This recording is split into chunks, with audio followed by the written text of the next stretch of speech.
Olá pessoal, vamos falar sobre Joker, o Coringa. Vem comigo, vamos conversar sobre isso?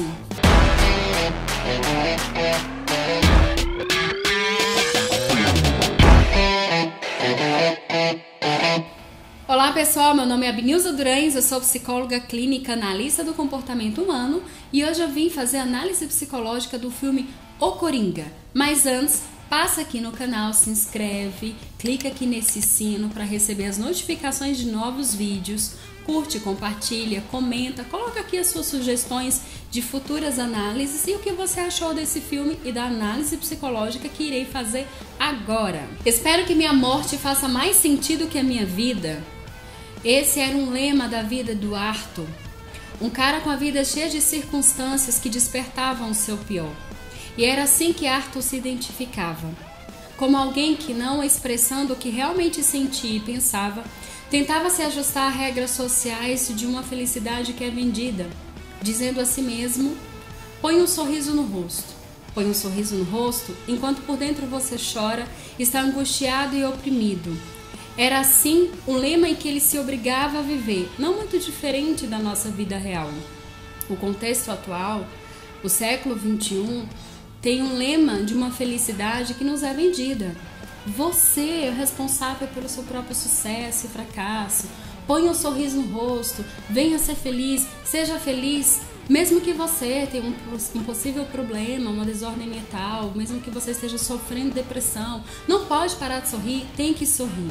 É basicamente isso a mensagem do filme.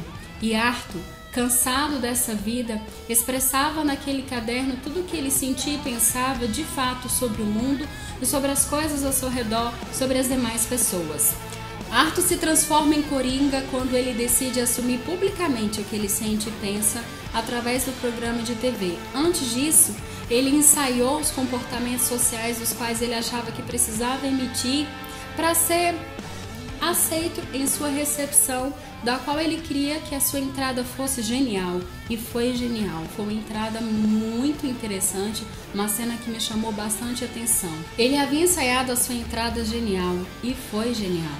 Arthur estava preocupado em demonstrar uma mensagem e ali ele fez, antes de ser chamado, uma dança em que, ao mesmo tempo, o filme mostra que era uma dança triste, era uma dança em que Arthur entrava em conflito com ele mesmo, tentando expressar o que ele sentia e pensava, mas ao mesmo tempo era uma dança de libertação, sendo livre, sendo ele mesmo. Então Arthur se prepara com essa dança como se dissesse: agora é hora de ser quem de fato eu quero ser, o Coringa. E ele entra e, no entanto, no programa, ele participando muito bem, explicando muito bem sobre o que ele pensava, revoltado, chateado com as circunstâncias da sua vida. Com um mundo tão desigual, Arthur não estava conseguindo assimilar esse mundo. A sua vida, a sua história é uma história com poucos momentos de alegria e de bem-estar, se é que houveram de fato momentos de alegria e bem-estar. Porque quando ele se sente bem, é justamente quando ele pratica o mal, quando ele consegue fazer justiça com as próprias mãos, quando ele decide anular o seu sofrimento, anula o pai de alguma forma, anula a mãe completamente, anula amigos que ele tinha como amigos e depois ele descobre que eram pessoas injustas. No ensaio para participar do programa, Arthur estava ensaiando a sua própria morte. Tristemente ensaiando a sua própria morte. No entanto, no programa, ao abrir o caderno e ver uma mensagem que ele já havia escrito há um tempo, e eu disse aqui no início, a minha morte talvez faça mais sentido que a minha própria vida, ele passa essa página e toma uma decisão diferente.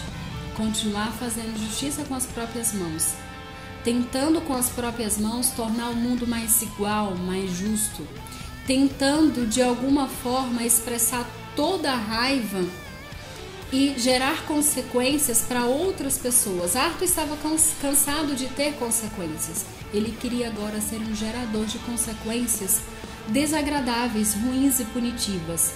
Arthur foi para outro extremo. Saiu de uma vida totalmente oprimida para um opressor. Deixou de ser o palhaço sorridente para ser o palhaço aversivo. E em nenhum desses lugares está a solução. A cena que me chamou bastante atenção é quando Arthur, entrando na sua casa depois de ser despedido do trabalho, depois de tantas decepções e ter decidido que aquele realmente não era o lugar que ele gostava de trabalhar, estava cansado dos amigos que tinha, estava cansado de ser oprimido, e ao descobrir que no seu ambiente de trabalho havia reclamações contra ele, e era algo que, apesar dele não gostar do ambiente, mas ele tinha um sonho de ser um comediante. Arthur, passando pelo corredor, a cena, ele está de costas com a sacola onde tem os pertences de palhaço, ele joga essa sacola fora e continua andando como se dissesse: cansei, liguei o foda-se. Não vou ser mais esse palhaço sorridente, esse que põe um sorriso no rosto enquanto por dentro está chorando e clamando. Eu vou ser um outro Arthur. E eu me identifiquei com essa parte, gente. Quantos momentos na vida da gente a gente cansa mesmo de seguir regras e padrões que por dentro a gente está se corroendo para fazer, e no fundo a gente não quer fazer aquilo e não daquela forma. Muitas vezes na minha vida eu me vi assim, e certamente você também. O filme Coringa não é de todo um filme que vem trazer apenas uma mensagem de perversidade, de justiça com as próprias mãos ou de violência, mas é um filme que vem despertar em nós esses padrões sociais que nós nos colocamos de felicidade. Essa felicidade que nos é vendida e a gente compra. Esse mito de que não se pode ter transtorno mental, de que não se pode ter depressivo. Ah, depressão é para fraco, depressão é falta de fé. Transtorno? Que transtorno? Transtorno de personalidade é frescura, é falta de peia. Não. O filme vem mostrando que as pessoas adoecem, têm desordens emocionais por uma razão, por uma história. Por uma história que o próprio indivíduo, em algum momento, cansado, não conseguiu mais lidar. E na história do Coringa, gente, a história do Arthur não tinha outra coisa que ele podia ser até então. Até então não tinha outras circunstâncias que o ajudasse a ser diferente. Até esse momento da história, não. E ele vai para outro extremo. Para você ver, no filme, até o tratamento de saúde mental do Arthur não foi favorável como deveria ser. Ele não recebeu o suporte como de fato deveria. Primeiro, a terapeuta, que está fazendo um papel, na verdade, um assistente social, não estava conseguindo fazer uma escuta terapêutica. O próprio Arthur demonstra isso. Eu estou aqui todos os dias dizendo a mesma coisa, mas você não me ouve, você não entende. Arthur expressa isso. E ele estava lá fazendo um tratamento, já tinha passado por internações, tomando diversas medicações, mas o próprio tratamento de saúde mental não tinha recursos necessários o suficientes ou de acordo com a necessidade de Arthur.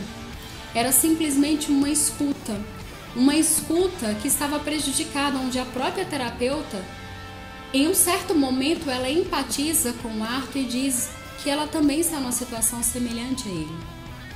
Que a hierarquia, o poder, o que estava controlando, né, o governo daquela época, não estava importando nem com Arthur e nem com ela. E assim como ele, ela também estava cansada de exercer aquele papel. Ela não estava fazendo aquilo que ela deveria fazer ou como ela deveria fazer. O seu papel estava sendo limitado. O filme traz uma expressão bastante interessante quando Arthur diz que o duro de viver na sociedade é que as pessoas esperam que quem tem transtorno mental se comporte como se não tivesse.